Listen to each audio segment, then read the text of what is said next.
Hey guys, so this is how my rear seat backrest latch mechanism looks like. There's already a crack on the plastic piece here because plastic sucks. It basically works just like a common gate latch right there. Frankenstein project. So it basically just latches on like this right here.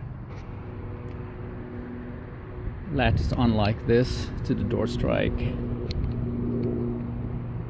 Releases this way.